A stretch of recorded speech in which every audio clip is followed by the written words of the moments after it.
سلام تعنيها باللي كوراتن تملكتنا زي مدوراينا أيو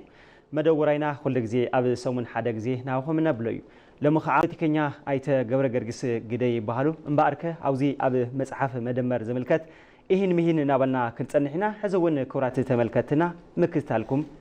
مسانا يخون قاعدة مسحة أيت جبر جرجس قاعدة هنزنا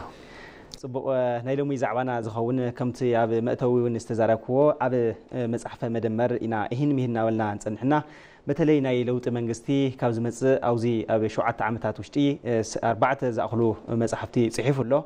اتحدى زخون مدمر زبليو اتخلع خعا ناي مدمر تولدي سالسي خعا ناي مدمر منجدي أو زي قروا جزء استمر ها يمدمر منجست زبلينا استي كم أخذ قلت استي زنايلو تمنجستي أو زي شعات عمتات وشتي زوم 4 زأخلو مسحفتي صحيح لنا استي كم أخذ قلت استي نزيبو نجمر سبو هو زادرتي كل جزء سند كلنا يوعى زهون فايدة له يوعى زهون ربح له بتلاقي بناي منجستي سلطان زلسة برديت نايت هاجر كصحفه له يوم نخالقتون بخما يردوه بأوده بخالي من قد زبل أنفذ زنفت لزهونه ياو كدنا يجبائي مالتي هذه أفتي صريته أو قال ملي ككم ناي perception ككم جم كايكون وانا نقرقن حدا منجست نتوبس نحلو كم زي عينت بوزيشن بس نحلو نتس نحلو زمثل حساب أو سند مقدافو نتقصيل زمثلو ناو على زخانة ترجم له تتمشوا بو قصل تزي تمشوا ما محش قصل سز حجز ما سز مسنادو بعويس أجام موساد نحلوون كبرها تعز جبوي مالتي حزب زعوا أفت تحسوا أفت انتنا يكوننا نوقع أفتي مرتين أنا أفت فرياتين نوقع فرق كم زي عن السند مفتقرو بتلي بخم زي عن العلوي بوزيشن نايت هاجر زلسب أبي يصبغ خمهانو زي كم أونتا موساد أزيو قداسي إلى أمن معناته تمر زخانة نايت مانج زي تاريخ انت حرف ليتنا زواج أنا تخوين بون قصل زواج أنا تخوين دم خلي ما قدن إلش مالتي سزي قلت سنة تونية متصلة مالتي بسنة المقامات أنا تكحسب زي كو بصبغ كوسد خلاله صبغ انت خوينه أقول له حما انت خوينه أقول له زوجرت سند أزيو قداس مخانو نا خمزي عنت ناي مرحتي مسحف صحيف كان هزم وركات دما كبرها تعون يقبو مهنياتو سب رديتن بعاموني كصحف زلو بزي درجه زي دما بتليكوم زي عنت بطلال ناي تهاجر صافح سلطان زلو سب دما سندس امريتو كقدفلو سو بعلو ليغاسي بعلو 10 اينا سو ياو انا بز درجه زي ازردو كلهم خمزي عنت عدل زرخو سواتون ولا نسو طرح يكوننا بتحتي زلو سواتون نتزلوهم بيرو كوا زمسل تصحيفهم قليل يكونن تبيرو تجمجمو بتسند بوري قصلس يمحشد زبل كالي ناي ريسيرش ما اخلون كون خل مالتي سلازي بسند مقمات اسرار حقان مريحنت كان وعلو ازيو خبرات تعزغبو تغبار سلازونه بزغاطامي ياو نزي ابز حلفو 6 عامات 4 مصحف موركات سخالو طقلاي مسترون بزعبه مصحف صبقنته ويحماقنته يكوننا كنوغع زلنا بزعبه خندزي زاكل مصحف وشت حمش امريت كان هز مهاب كاو دما هزو زي تمركيسو منبايا زي تمركيسو تنتانو زي تمركيسو ختنت المغبار انا خمعبي ابركتو الى ازوس صبو مزيت تحيزون كم زفلت قدم حزي خمزيوم عينت بمنجستات درجه خمز عينت ايتلمدينا أوزي شو عامة وشتي 4 مصحفتي نهاجر زتقمو بتلاقي مدمر زول سنس حساب نهاجر كابز تقمو مصحفتي كابز تصحف لهم مصحف حدينا مجمر يون مدمر توحيلو ناي مجمريا تصحف له تخلق ون منقدي مدمر وخعا يمدمر منقد زول ون تصحف له تسالسي خعا يمدمر تولد تمبر ربعي خعا يمدمر منجست زبل تصحفهم له قدم حزي خمت عنتون مسرح زمكركو قدم حزي نور منجستات خمز عينت نجر ايتلمدي ازي تايو نحنا ايثيوبياويان خمز عينت مصحف نيثيوبيا يطقمي نحزب يطقمي توهايلو خمزيوم عينت مصحفتات نا تصحفيهم زركونا كمزيوم زولو لمدتات كم هاجر بحلو خوينم نخوصلخ كم حدا ناي زيغا زعد زيات هاي تمكرستي هو حزي بزحات مهرات حد اسمع مع الحق الله حد هلو زغل فلطه تبيل لهم مومسي تحت مقابر يزلهم هنياتو خيت تقمنا لزموته مالتي حزنا من سبات موت يوم تفطرون احنا خنموتينا تعد عبي نجر قل ليغاس خلونا خللو سبزي بمنوارو تايبركتو نيرو انت نيرو وشتو هذا وشتو بزح صقاتات كله خلي يوم توم صقاتات ساتو من تحرد ان ولد اساغيرهم تزي كيدو حدا خاب مساغر منقد دما ياو سند بعلو مصحفي مالتي ስለዚህ በተለይ ኣብ ከምዚ ዓይነት ዕብይ ዝበለ ቦታ ዝተቐመጡ ሰባት ብዝተፈላለየ ኤክስፐሪንስ ኣለዎም ናይ እዚኣቶም ናይ መንግስቲ ላዕለዎት መራሕቲ እዮም ኣብ ዝተፈላለዩ ሃገራት እውን ይኸድዮም ኣብኡ ዝሪእዎ ተመክሮ ኣሎ ኣብ ዝተፈላለዩ ናይዚ ሃገር ክፍል እውን ይኸድዮም ኣብኡ እውን ዝሪእዎ ኣሎ ብኣውሩ ድማ ናይቲ መንግስቲ ናይ ጠቕላላ ናይቲ ሃገር ናይ መንግስታዊ ስርዓት ኢዶም እዩ ዘሎ ኣብኡ ዝሪእዎ እውን ኣሎ ስለዚ እዞም ሰባት እዚኣቶም ከዓ ብዝያዳ ብግንባር ቀደምትነት መፅሓፍ ምፅሓፎም ዓብይ ነገር እዩ ተቢሉ ክውሰድ ዝግብኦ ካልኦት እውን ብካሊእ ሸነኽ ድማ ዝርድኦ ኣለዉ ከዓ ሰባት ብኣካዳሚ ዓለም ክኾን ይኽእሉ ምስ ዝተፈላለዩ ወለዶታት ንኣብነት ኣብ ዩኒቨርሲቲ 50 40 ዓመት ዘምህሩ ሰባት ተልዮም ሲ ኣብዚ ኮይኖም ነቲ ወለዶ እንታይ ዓይነት ወለዶ ከም ዘሎ ብውሕዱ 3-4 ወለዶ ምሂሮም ኣለዎ ማለት እዮም ሰባት እዚኣቶም ነዚ ወለዶ እዚ ዝመስል ነቲ ናታቶም ርዲት ዝመስል መፅሓፍ ነቲ ዓዲ እዚኣ ምብርካት ኣዝዩ ወሳኒ ምዃኑ ያው ካብዚ እውን ፅቡቅ ልምዲ ክውሰድ ዘለዎ ከም ዝኾነ ንኹላትና ኢትዮጵያውያን ባይዘይ መፅሓፍ ንምፅሓፍ ናይ መጨረሻ መፅሓፍ ንምፅሓፍ ዘድሊ ዲግሪ የለን ዓቕምኻ ክትፅሕፍ ሓደ ያው ፍቅር እስከ መቃብር ደረጃኦም ትምህርትን ፈልጥ ኢና አዲስ አበባ ኩሎም ዞም ቀደም ጽحፉ ነው ጽحፋት እንጸጋገም ጽحፉ መጽሐፉን ብዙ ጊዜ አክል ናይ ትምህርት ደረጃ ነይሮም ዘይኮነስ ርዲቶም የማቅሚጦም ዛ ነዛ ሀገር ዚያ ድማ ናይ ዋዕሉ ሆነ በርክቶ ግዲፊ ማለት ስለዚህ ሁሉ ሰብ ከምዛ አይነት ናይ ሰነድ አበርክቶ ከገብር አለው ሁሉ ሰብ በባዓሙ ማለት በብርዲቱ ማለት ንምንታይ ነቲ ዝመጽወለዶ መበገሲ ጎደና ስለዝኸውን ማለት እና በዚ መዳይዚ ክትሩ የተለኻ ያው ሁሉ ዜጋ ነዚ ከምዚ አይነት ተበግሶ ሁሉ ክወስድን ብጽሕት ከበርክትን አለው ግን አፍቲ ፓርቲኩላር ላይፍ መጽሐፍ ክመጽ ሆፍሊት ናይ መጀመሪያ መደመር ዝብል ጀነራል ያው መደመር ክንል ከለና ተ ጀነራል ኮንሰፕት እዩ አፍቲ ናይ መጀመሪያ ምዕራፍ መጽሐፍ ማለት ከናይ መጀመሪያ ምዕራፍ ንሁሉ ዘስማዕም ይመስለን ንምንታይ መደመር ዝብል ጽንሰ ሐሳብ ንኢትዮጵያ ፍልስፍና ውኒ ታሪኹ ውን ክኸውን ይኽእል እዩ ምክንያቱ ብስኢና በሐፈሻው ክሪያ ከለና መደመር ማለት ናይ ቁጥር መደመር ይኮነ ናይ ሐሳብ መደመር እዩ ምክንያቱ ቁጥር እንድሕር ኮይኑ ያው ግልጽ እዩ ናይ ቁጥር ሳይንስ ኢልካ ከተቀምጦ በቀሊሉ ተሐልፎ ተኸልያ እዚ ግን ውስብስብ እዩ መደመር እዚ ናይ መደመር ማለት ንሐስብ ከለና ኣብዚ መጽሐፍ እዚ ከም ፖለቲካ ከም ማሕበረሰብ ከም ቁጠባ ንሐስብ ከለና ናይ ሓባር ሓድነት ፈጢርና ናይ ሓባር ሐሳብ ወይ ናይ ሓባር ረብሓና ንረጋግጸሉ መንገዲ ምእላሽ ማለት እንበር ስኢልካ ዝኾነ ሰባት ናብ ሓደ ምጽኻ ሓደ እዮም ኢልካ ምጽዋዕ ወይ ክልተ ቁጥር ደሚርካ ክልተ ኣርባዕተ እዮም ኢልካ ወይ ሓሙሽተ እዮም ኢልካ ማቕማጥ ከም ዘይኮነውን ምርዳእ ኣደሊ ስለዚ መደመር እዚ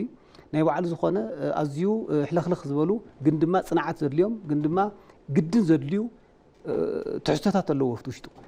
ንደመር ክንብል ከለና ንቁጠባ ንድመር ክንብል ከለና ንማሕበራዊ ንቆጠብ ክንብል ከለና ንደመር ክንብል ከለና እውን ንፖለቲካ ክኸውን ይኽእል እዩ ሕዚ ኣብዚ ሓደ ጋብ ኣሎ ኣብቲ ናይ መጀመርያ መደመር ክበሃል ከሎ ንዝሓለፉ 30 ዓመት ምንጻል ዝብል ተሓሳስባ ብዙሕ ጫጫቃና ጸኒሑ እዩ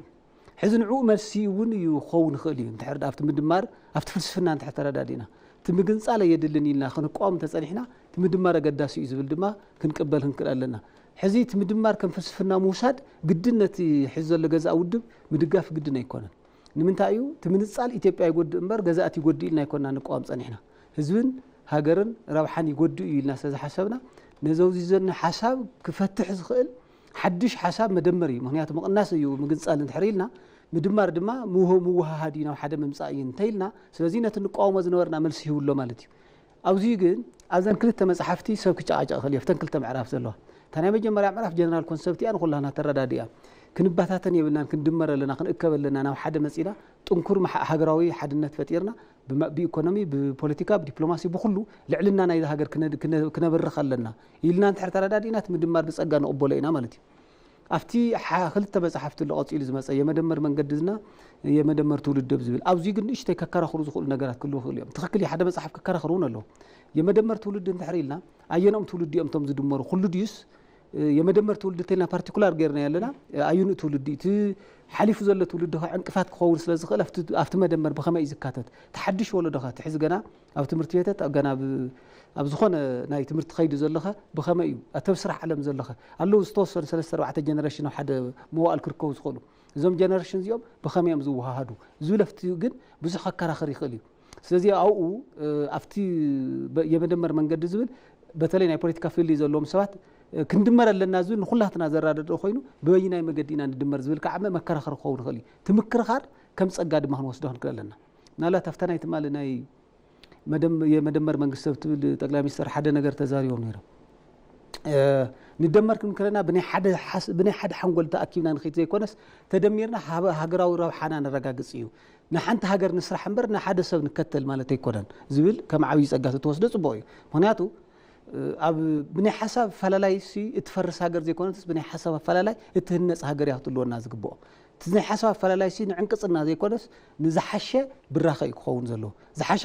ዝደኸመ ሓሳብ ዝሓሸ ሓሳብ እናተካእና ምንትን ከድንበር ሓደ ሓሳብ ምስ ሓደ ሰብ ከም ገመድና ተጓተቱ ዓዲ ንድሒት ክጎቱ ዘይኮነስ ሓደ ነቲ ሓደ ብልጫ እናወሰደ ነቲ ሃገር ድማ ንቕድሚት እናሰጎመ ኸይድ ከም ዘለዎ እውን እዚዮ ምርዳእ የድሊ እዩ ስለዚ ኣፍታ ናይ መጀመርያ ጀነራል ኮንሰፕት ዝበልናዮ መደመርን ኣብቲ ሕዚ ዘላ ናይ መደመር መንግስትን ግን ሆፕፉሊ ኣብቲ ውሽጢ ዘለው ትሕዝቶታት በቢ ኣርቲክሉ በቢ ዓይነቱ ክንትንትኖ ክሪስታይዝ ክንገብሮ ክንትችዎ ክንድግፎ ንኽእል ኣብቲ መደመር መንግስቲ ዝብል ግን ዓብዪ ትሕዝቶ ኣለዎ ዓብዪ ትርጉም ኣለዎ በተለይ እዚ ናይ መጨረሻ ማለት እዩ ሓደ ኣጋጣሚ ኮይኑ እውን እዛ መፅሓፍ እዚኣ ዕድለኛ እውን ክትብላ ትኽእል ማለት እዩ ንምንታይ መደመር ብተግባር እውን ሪኣ ክትብላ ትኽእል ንምንታይ ኣብቲ ያው ይዝረብ ነይሩ ብዙሕ ኤንወይ ግን ኣነ ፓርቲኩላር ክዛረብ ዘለኹ ናይ ጌታቸው እዩ ያው ካብቶም ድመርን ዝበሉ ሰብ ነይሩ ኣብታ ናይ መጀመርያ ምዕራፍ መፅሓፍ ያው ኣጋጣሚ ኮይኑ ኣፍታ መጀመርያ ዝተሓተመት መፅሓፍ ኣፍታ ራይ ሕዚ ግን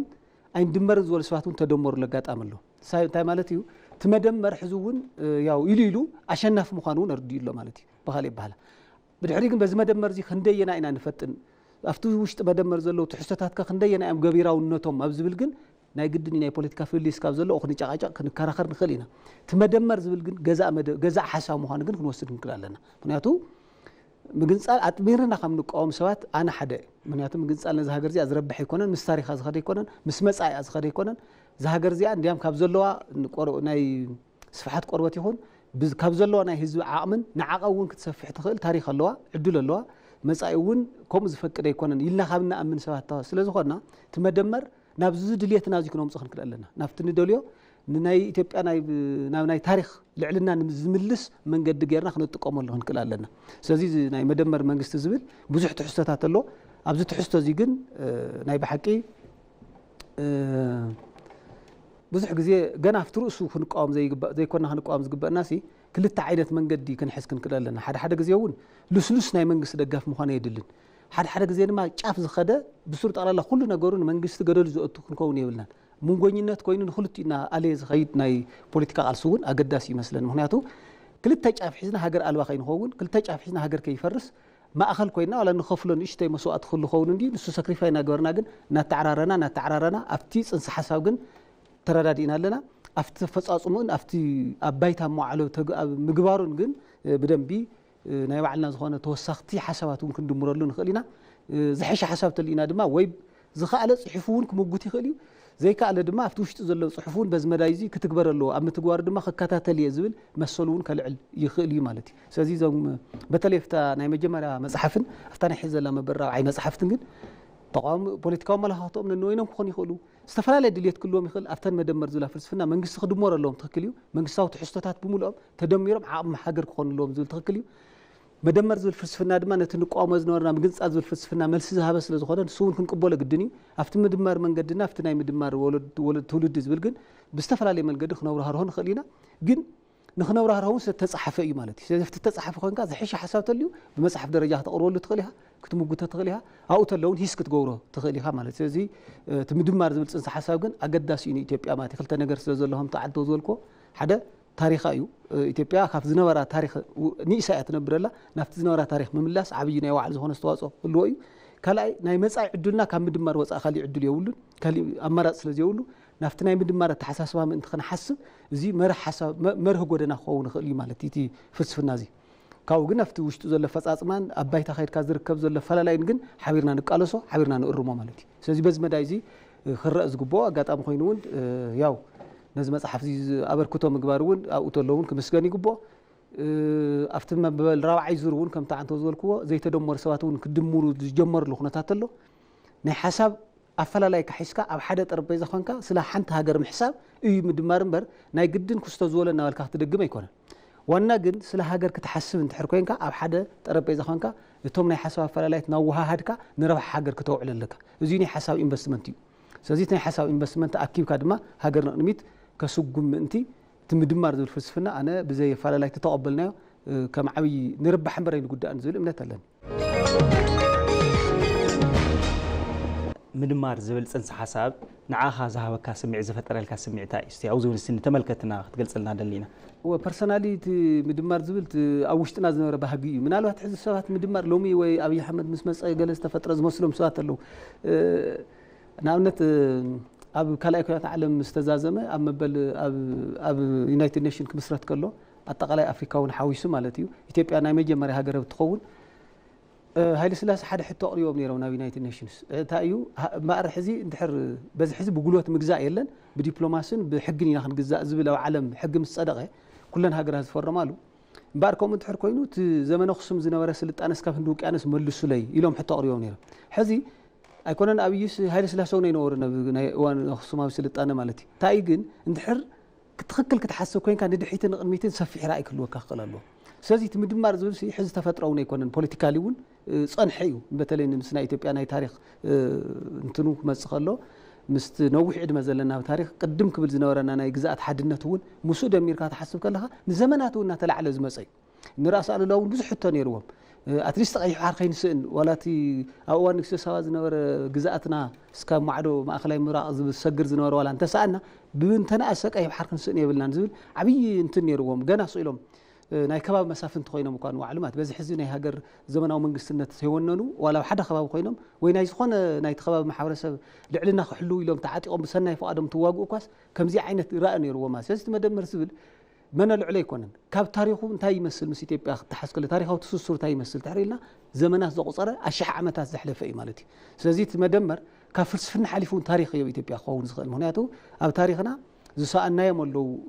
ብዙሕ ነገራት ኣለዉ ዝሰኣናዮም ቶም ዝሰኣናዮም ምምላስ ወይ ድማ ታሪኻዊ እሴታትና ታሪኻዊ ግዛእታትና ምምላስ እውን ኣብ ዝብል ናይ ባዕሉ ዝኾነ ትርጉም ስለ ዘለዎ ነቲ ንሕና ንምንየሉ ነቲ ንሕና ብታሪክ ንኸረዕሉ እውን ስለ ዝትንክፍ ፐርሰናል ኣነ ኣፕሪሼት ይገብሮ ማለት እዩ። ንምንታይ ካብ ፍልስፍና እውን ዘልዩሉ ታሪክ ክኸውን ስለ ዝኽእል ማለት እዩ። ታሪክ እውን ስለ ዝኾን ምክንያቱ ኢትዮጵያ ንንውሕ ዝበለ እዋን ካብ ቅድሚ ልደተ ክርስቶስ ጀሚሩ ዝነበራ ንግስነት ተሕሪና እስካብ ሱዳን ዝርጋሕ እስካብ ህንዲ ውቅያኖስ ዝርጋሕ ነይሩ። ስለዚ መደመር ክንብል ከለና ንዓና ምናልባት እውን ታሪክና ምምላስ ምስ ዝብሉን ቀጥታ ይተሓሓዙ ማለት እዩ። ስለዚ በዚ ደረጃ ክንሪኦ ከለና ንሓደ ኣንዊሕ ዝሓስብ ኣንዊሕ ዝእምት ዜጋ መደመር ዝብል ከም መደመር ካብ መን መፅኡ ገዲፍና ነታብ መን መንጩ ገዲፍና መደመር ዝብል ክልተ ነገር እዩ። ናይ ፅባሕ ናይ ሓባር ዕዱልና ዝውስን እዩ እንድሕር ተኣኪብና እንድሕር ብሓደ ኮይና ንሓደ ሃገራዊ ረብሓ ደው ኢልና ካልኣይ ድማ ነቲ ዝነበረ ንዘመናት ሕራነ ማለት ፀፀት ኣለና ወይ ድማ ጣዕሳ ኣለና እንዴት ከመይልና ንሕና ካብዚ ናብዚ ወሪድና ዝብል ኣሎ። ስለዚ ነቲ ታሪክ ንሱ እውን ዝምልስ ስለ ዝኾነ ፐርሰናል ኣነ ኣፕሪሼት ይገብሮ ማለት እዩ። ፅቡቕ ከምቲ ዶክተር ኣብዪ ዝገልፅዎ ክንድበር ከለና ሒዝዎም ዝመፅሉ ረብሓታት ኣለውና እቶም ረብሓታት እንታይ እዮም ኢልካ ትገልፅ? ከመይ ኢኻ ትገልፆ? ሕዚ ክንድመር ከለና ኩሉ ሰብ ምናልባት ኣብ ስምዒት ኮይኑ ፖለቲካል ምድማር ዝመስሎ ሰብ ኣሎ። ሕዚ ፖለቲካ ክውለድ ዝኽእል ኣብ ማሕበራዊ ቁጠባውን ምድማር እዩ ዝውለድ። ሕዚ ህዝብታት እዮም ኣብ ናይ ሓባር ረብሓ ክድመረሎም ዝበሃል ዘለዎ እምበር ፖለቲከኛታት ኣብ ሓደ ጉጅለ ተኣኪቦም ከጨውጭው ኣይኮነን። ዋና እቲ ምድማር ንሕና ንርዶም እዩ ምናልባት እውን ካብዚ ወፃእ ትርጉም ኣለዎ ኢሉ ዝኣምን እንድሕር ኮይኑ ክርስቲያን ዝገብር ይኽእል እዩ። ፖለቲካል ደመር እዩ እምበር ማሕበራውን ቁጠባውን ምድማር ኣይኮነን መፅሓፍ ዝብል መንፈስ ዘለዎ ሰብ ትሕረልዩ ክቃወሞ ኣለዎ። ምናልባት ኣጋጣሚ ኮይኑ ብደንብ ዝተዘይርዎም ንሕና ዝተዘይረኣናዮ ካሊእ ነገር ክኾን ይኽእል። ኣብቲ ውሽጡ ዘሎ ፖለቲካል እምበር ኢኮኖሚካል ማሕበራውን መደመር ኣይትንክፍን ወይ ድማ ንዕኡ ኣይድህስስን ዝብል ሓሳብ እንድሕረልዩካ ኦኬ ትቃወም ትኽእል ኢኻ። እቲ ናይቲ ምድማር ዓብዪ ትርጉም ግን ህይወ ክመፅእ ዝኽእል ረብሓ ዕዳጋ ባዕሉ ናይ ምድማር ውፅኢት እዩ። ኣብ ሓደ ዕዳጋ ዝርከቡ ሰባት ድልየቶም ክገዝኡ ክሽሙትን ክሸጡን ዝመፁ ናይ ምድማር እዩ። ተኣኪቦም ይመፁ ኣብ ሓደ ስምማዕ ኣለዎም ተሓደ ባህገ ኣለዎ ክገዝእ ተሓደ ባህገ ኣለዎ ክሸይጥ። ስለዚ እቲ መደመር ባዕሉ ዕዳጋ ምዃኑ ምርዳእ የድሊ።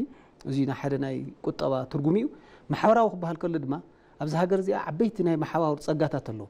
ምናልባት ሓቢርካ ፀላእቲ ምክተሎም ክኾኑ ይኽእሉ። ፀላእ ማለት ባይዘወይ ጥራሕ ሰብ ዝመፅእ ካብ ደገ ዝወርር ወራሪ ኣይኮነን። ኣብ ውሽጥኻ ዘሎ ድኽነት እውን ፀላእ ይበዓሉ። ስለዚ ነዚ ፀላእ እዚ ንምጥቃዕ እውን ማሕበራዊ ሓድነት የድልየካ እዩ። ተሓደ ዝለምዐ ልምዓት የፍርስ ተሓደ ድማ የልምዕ እንድሕር ኮይኑ ኣብ ዜሮ ትነብር ኣለኻ ማለት እዩ። ምናልባት ቁርብ ኣብ ውሕዳት ዓመታት ገጢሙና ዘሎ ሕዚ ንሱ እዩ። ብትርልየናት ገንዘብ ዝእመት ሃፍቲ ዝግመት ሃፍቲ ኢና ነፍርስ ባዕልና እውን ነፍርስ ባዕልና እውን ነልምዕ። ስለዚ እዚ እንታይ እዩ መደመር ብፀጋ ተቐቢልና መደመር ብኣግባቡ እንተዘይገበርና ኢና ዘይተርጎምና ኢና ማለት ኣብቲ መደመር ዘለና ሕቶ ግን ሕዚ እውን ክፍቲ ክኸውን ዘሎ እቲ መደመር ቅቡል እዩ ሳይንሳዊ እዩ ታሪኻዊ እዩ። በተለይ ኢትዮጵያ ነቲ ደመር ተቐቢልና ግን ኣብቲ ውሽጢ ምድማር ግን ሕቶታት ኣለውና ማለት ግን እዚ ከዓመ ዘመናውነት እዩ ማለት እዩ። ስለዚ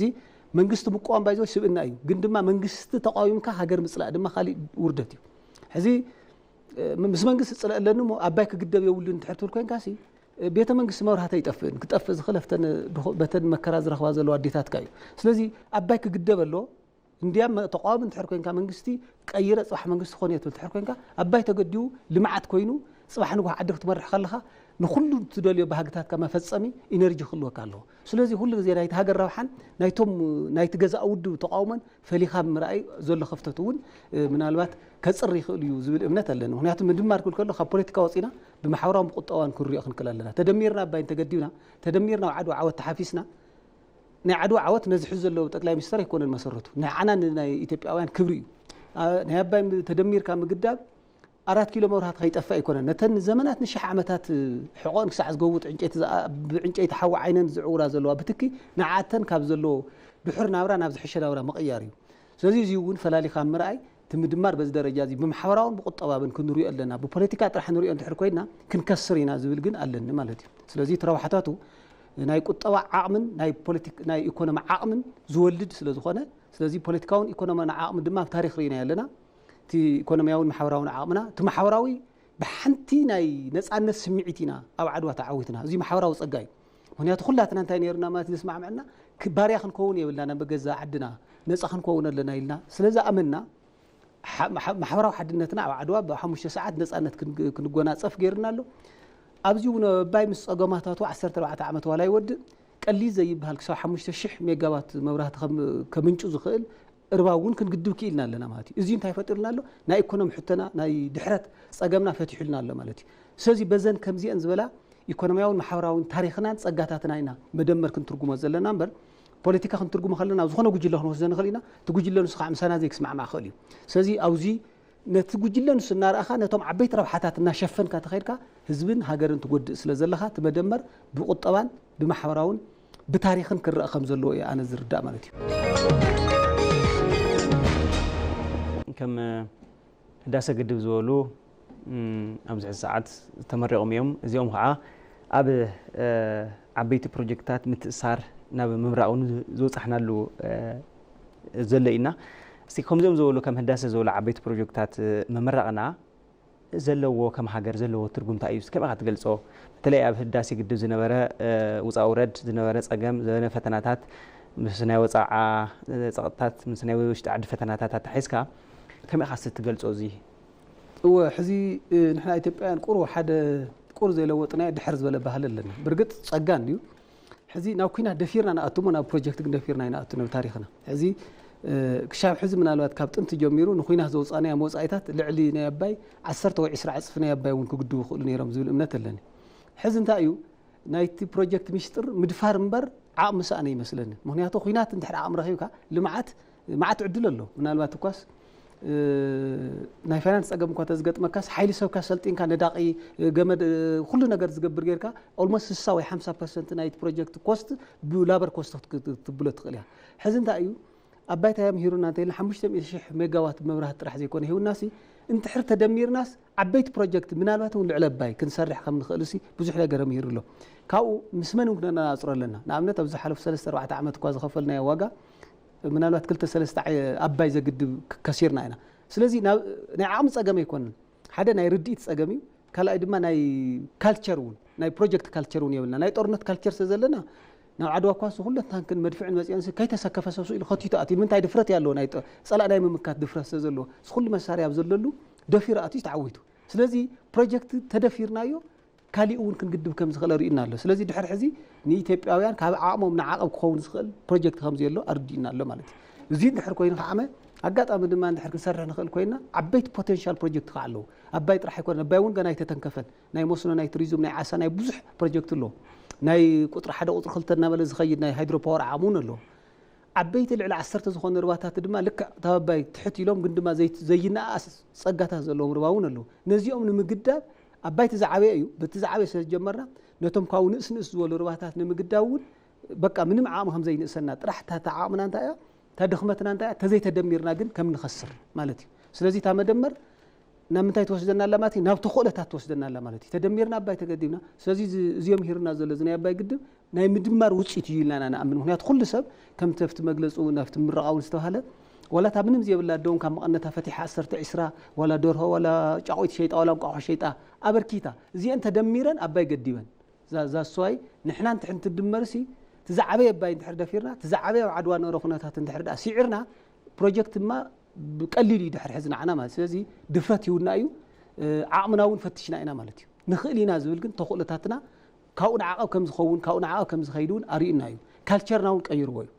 نخوينا طرحنا تخول زلنا نابلنا زمنات وكينا تقميطنا انا حزق ان المعاتي ون تخول لنا انديام كافت طورنت ዝተሓተ ዓቕሚ ዝጥይቕ زعبي دماس ناي زيغاتا تسفا دما زلملم ስለዝኾነ ካብ ግዜ ናብ ግዜ ሓቦ ዝወልድ ስለዝኾነ አባይ ምግዳብ ፕሮጀክታት ምግዳብ زعبي ዕድል ከም ዘለና زعبي ድማ ካልቸር ከም ዘማዕበልና ክንርድኦ ክንክለለና ማለት እዩ ናይ ወዳእታ ሓተይ ታያት ኸውን መደመር ዝብል ስነ ሓሳብ ኣብ ሃገርና ዝረኣይ ዘሎ ሓላፍ ዘለፍ ኣተሓሳስባታት ኣብ ምእራም ኮነ ኣብ ምግራሕ ዝህሎ ተኽእሎ ከመይ ክትገልጾ በተለይ ሃገርና ከም ትርኢ ኣለኻ ዝተፈላለዩ ፀገማት ዘለዋ ሃገር እያ ሃገር ንኽትምዕብል ከዓ ከምቲ ዓንተ ዘልካዮ ክንንበር ኣለና ክንሓብር ኣለና ተሓቢርና ኢና ብኢኮኖሚያዊ ለውጢ ክነምፅእ ንኽእል ብማሕበራዊ ለውጢ ክነምፅእ ንኽእል ብፖለቲካዊ ለውጢ ክነምፅእ ንኽእል ወላ ዝተፈለየ ፖለቲካዊ ኣረዳድኣ ይሃለወና ነገር ግን ኣብዛ ሃገር ዘለዉ ፀገማት ግን ባተሓሳስባ ዝንፈላለይ ግን ንሃገር ብዝፈትሑ ፀገማት ሓደ ኮይና ሃገርና ካብ ኣትያቶ ዘላ ፀገም ኣብ ምስጋር ዓብዪ ረብሓ ኣለና ኩላትናና ስለዚ እዚ ሕዚ ተፃሒፉ ዘሎ መፅሓፍ በተለይ የመደመር መንግስት ዝብል ዓብዪ ረብሓ ኣለዎ እሞ ከመይ ካስትል ትገልጾ በተለይ ምስ ነባራዊ ኩነታት ሃገርና ወት መደመር ካብ ሰለስተ ነገር ዝላዕል እዩ ዝመስለኒ ከምኡ እውን ክኾን ዘለዎ ሓንቲ ሃገር ንቕድሚት ክስጉመ ትደልየሉ ሰለስተ መሰረታዊ ሓቅታት ክትርአስ ትኽእል ሓደ ታሪክ እዩ ኢትዮጵያ በታሪክ ሃፍታም ዓዲ እያ ያው ንኣብነት ኢትዮጵያ ሲ ክንዱዚ ክኸውን እየ እንተኢላስ ክንዱዚ ነይረ ገለ ዓድታት በዚ ሕዚ ክንዱዚ ክንከውን ኢና ክብላ ክእላ እየን ንሕና ግን ናብ ንቡር ክንመለስ ኢና ክንዱዚ ነርና ክንድኡ ክንከውን ኢና ዊች ሚኒስ ተኽእሎ ኣለና ታሪክ ይድግፈና እዩ ሓደ ካልኣይ ድማ ወድዓዊ ዓለማዊ ኩነታት እዩ ዓለም ናብ ሓደ ክትእከበሉ ዘላ እዋን መደመር ብሕታዊ ኣማራፂ ምዃኑ ምርዳእ የድሊ ምክንያቱ ንሕና ኮይና ድሒርና ዘለና እምበር ዓለም ኣብ ክልተ ሰባት እያ ወዲቓ ዘላ ኣብ ምስራቃዊ ዓለምና ኣብ ምዕራባዊ ዓለም የማንና ፀጋም ዘመም እንብሎም ሓይልታት እንታይ ማለት እዩ ብምስራቃዊ ፍልስፍና ተገዛእ ኖኖ ዓለምስ በዚ ትገዛእ እዩ ብክልተ ሓሳብ እያ ነዚ ሰፊሕ 8 ቢልዮን ህዝቢ ኣብ ሓደ ዓለም ንኽእቱ እዮም እዚ ዩኒፖላር እንትን ዝወስድዎ ዘለዎ ማለት እዚ ናብ ዩኒፖላር ዓቕሚ ዝኸዱ ዘለዎ ወይ ድማ እንኳ ቁፅሪ ሓያልነት ኢሎም ኣብ ትሕቲ ናይ ሓደ ሓሳብ ክስውስዎ ዝሓፁ ኣለዉ እዚ ኩሉ 7 ኣህጉር ዘሎሲ 7 ቢልዮን ህዝቢ ሲ ኣብዚ ስነ ሓሳብ እዚ ጠምጠመ ዝብል ኣብዚ ሓሳብ እዚ ይዕሰል ዝብል እዩ ዘሎ ኣብዚ ዝብለሉ እዋን ከም ኢትዮጵያውያን ሓደ ደው ዘይንብለሉ ምክንያት እዩ ይትዋና ነቶኒ ከም ኢትዮጵያውያን ከም ኣፍሪካውያን ስለዚ ትመደመር ምናልባት ኦፕን ፕሮጀክት ኢለ ይሓስብ ወይ ድማ ያው ክፍቲ እዩ ድንበር እውን ክልዎ ይኽእልን ማለት እዩ ምክንያቱ እንታይ እዩ ትመደመር ገና እዩ ብዙሕ ገዛዕ እዩ ኣለዎ ንኣብነት ኢትዮጵያ ናይ ሎም 60 ዓመት ኢትዮጵያ ሓደ ንምግባር ኣፍሪካ ሓደ ንምግባር ዝመስረተቶ ወይ ድማ ብርግጥ ናይ ኢትዮጵያ ጥራሕ ኣይኮነን ግን ኢትዮጵያ መሪሕነታ ልዑል ስለ ዝነበረ ምስቲ ፀኒሓ ኣብ ነፃ ኮይና ምፅንሓ ነይሩ ከም እቅድ ኣፍሪካ ሕብረት ኢሉ ዝመስረቶ ስለዚ ነዘውዚ ኒሄራ እውን ንመበገስ ክኸውን ዝኽእል እቲ ናይ ኢትዮጵያ ምድማር እዩ ካብኡ ግን ኣብዚ ቁሩ ከም ኢትዮጵያውያን በተለይ ኣሕዋትና ኣለዎ ሓደ ሓደ ዝተጋገዩ እንታይ እዮም ተጋገዩ መንግስቲ ምቋም ስብእና እዩ ጅግንነት እዩ ምክንያቱ መንግስቲ ዓቕሚ ኣለዎ ጉልበት ኣለዎ ንዕኡ ምሙጋት ማለት ስብእና ይጥይቕ እዩ ግን ንሱ ክትምጉት ክትብል ግን ሃገርካ ሓደጋ ክተውድቕ ይግበአካል ንሱ ክትምጉት ክትብል ግን ነቲ ንዘመናት ያው ብእንጉርጉሮ ኣብ ቅተዋል ዝብል ወይ ድማ ታብ ዜማ ሓሊፉ ናብ ረብሓ ተቐይሩ ዝብል ኣብቲ ክስታይ ተነጊሩ እንዲ ግን ኣባይ ሓንቲ ጭልፋ ማይ ትጥቀምን ሓንቲ ጀሪካን ማይ ትጥቀምን ኢላ ንትኽልክለካ ግብፂ ክትዕጅብ ኣይግባእን ምክንያቱ እዚ ክትጎድእ ከለካ ኣዲኻ ኻ ትጎድእ ሓደ መንግስቲ ኣባይ ተገደበ 4 ኪሎ ጥሜት ኣይኣቱን መብራህቱ ነው ይጠፍን تعبي ናብ ህዝብ ኻ ተውፅሕ ዘለኻና ምናልባት ናይ ሃገር ረብሓን ናይቲ መንግስቲ ታይ ዝበሃል ናይ ተቃውሞን ክልቲኡ ክትፈልግ ትክላለካና ምናልባት ሕዝና ዓና እንታይ እዩ ዝመፀና ዘሎ ኢትዮጵያ ቀልጢፍና እቲ ሃገራዊ ሓድነትና ነፂርና ሃገራዊ ረብሓና ነፂርና ኣብቲ ሃገራዊ ረብሓና ግን ቀይሕ መስመርና ጌርና ነቲ ሃገራዊ ረብሓና ብዝፈጠነ መንገዱ ናብ ዝሕሸ ብራ ክንወስደሉ መንገዲ ግን እናተፈኻኸርና ወይ ድማ ናተናሕናሕና ሓሳብ ኣብ ልዕሊ ሓሳብ ናምፃና ክንቃለስ ኣለና እምበር ምናልባት መንግስት ጸሊኤሞ ወላ ተሃገር ሸዋሕ ትበል ዝብል ንኣብነት ሓደ ታሪክ ኣሎ ዝሕዝን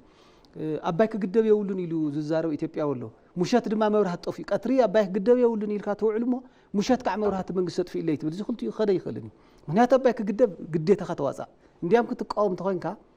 ኣብታ ሃገር ኣነ መንግስቲ ምዃን ዘኽእለኒ ኣብ ኣባይ ምግዳብ ክንዲዜ ዝተዋፀለኒ ኣብዛ ዓዲ እዚኣ ከምዚ ዓይነት ፕሮጀክት ልምዓታት ክመፁ ክንዲዜ ዝተዋፀለኒ ስለዚ ህዝቡ ምረፁ ክትብል ተኾንካ ኳስ ኣብቲ ልምዓት ኣበርክቶ ክህልወካ ክእል ኣለዎ ኣብቲ ዓዲ ከይትለምዕ ትከራኸር ነርካ መንግስቲ ክገበሩ እንተኢልካ ግን ክልቲኡ ክትፀራርካ እዩ ማለት እዩ ነቲ ዕላማኻ እውን ፓርቲኩላር ዘጥቅዕ ማለት ስለዚ እዞም ሓቅታት እዚኣቶም ተተርእስና ክንቋወም ኣለና ካልኣይ ግን እቶም ዝበልክዎም እዮም ታሪክ ኢትዮጵያ ዓብዪ ፀጋ እዩ ዓብዪ መበገሲ እዩ ወድዓዊ ዓለም እውን ትዝበልኩ ኸ ዓለምና ሓደ ትጎየሉ እዋን ምድማር ብሕታዊ ኣማራፂ እዩ ካልእ ክትመፅእ ከለካ ድማ መፃዕ ዕዱልካ እዩ ማለት እዩ መፃዕ ዕዱልና ፋሕ እንተኢሉ ነንባዕሉ ክጠፋፋእ ተተደሚሩ ድማ ነንባዕሉ ክደጋገፍ ስለዚ እዞም ሰለስተ ሓቅታት እዚኣቶም እዞም ሰለስተ ዓንድታት እዚኣቶም ነቲ ሕዚ ዘሎ ኩነታት ኣብ ግምት ኣቲኻ መደመር እንዲያም ዝዘንግዕ እምበር ቀልጢፉ ዝመፀ እውን ኣይኮነን ከም ዝበልኩ ቅድሚ ሃይለ ስላሴ ምምፆም እውን ጀሚሩ ሃይለ ስላሴ ናብ ስልጣን ቅድሚ ምምፆም ጀሚሩ ዝለዓል ዝነበረ ሕቶ እዩ ምክንያቱ ምስ ታሪክ ተተሓሒዙ ምስ ዓለማዊ ኩነታት ተተሓሒዙ ምስ ናይ ኣፍሪካ ሕብረት ተተሓሒዙ መደመር ቅድሚ 60 ዓመት ሒዙ ዝለዓል ዝነበረ ሕቶ ስለ ዝኾነ ስለዚ ዘንጊዕ ዳ ኢና ክንብል ዘለና እምበር መን የምፅዎ ገለ ዘምፃ የምፃዮ ወላ ወዲ ካሊኡ እንተዘምፀው ጉዳይና ኣይኮነን ናይቲ መደመር ጥቕሙ ጥራሕ ንሕና ክግድሰና ዝግብኦ እምበር መን የምፅዎ ኣይኮነን ናላስ መንግስት ተቃውሞ ስለዘለኒ ኣብ መንግስት ዘሎ ኣካል ዝፅሓፎ መፅሓፍ የድልየኒ ኣይባሃልን ማንም የምፃዮ ማንም መደመር ግን ኢትዮጵያ ብሕታዊ ኣማራፂ ስለዝኾነ ክንድግፎ ኣለና ኣብቲ ውሽጢ ምድማር ግን ንተፈፃምነቱን ንብቕዓቱን ግን ያው ኣፈላላይ ከም ኣፈላላይና ሃገራዊ ረብሓና ድማ ብሓድነት ኮይንና ክንቃለሰሉ ይግባእ እዩ ማለት እዩ ኣይተ ገብረ ገርጊስ ግደይ ኣብ ክቡር ቀዳማይ ሚኒስትር ዶክተር ኣብይ ኣሕመድ ዝፅሓፎም 4 መፅሓፍታት በተለይ መደመር መንገዲ ምድማር ከምኡውን ናይ ትውልዲ ምድማር ከምኡውን ናይ መበረባዕ ከዓ የመደመር መንግስት ኣብ ዝብል ንዝሃብካና ስፍሕ ዝበለ መብራህርሂ ከም ስግነካ ይፈቱ ክብረት ይሃበለይ ተመልከትና ምስ ፖለቲከኛ ኣይተ ገብረ ገርጊስ ግደይ ኣብ መደመር መጽሓፍ በተለይ ኣውዚ ኣብ 7 ዓመታት ተጻሕፉ ዝነበረና ጻንሒት ነዚ መስል ነይሩ ኣብ ዝቕጽል ሰሙን ብኻሊእ ሃገራዊ ከምኡውን ዓለምለኻዊ ዛዕባታት ክሳብ ንራኸብ ክሻብ ሽዑ ሰናይ ቅንያት ሰሰናይ ንዓኹም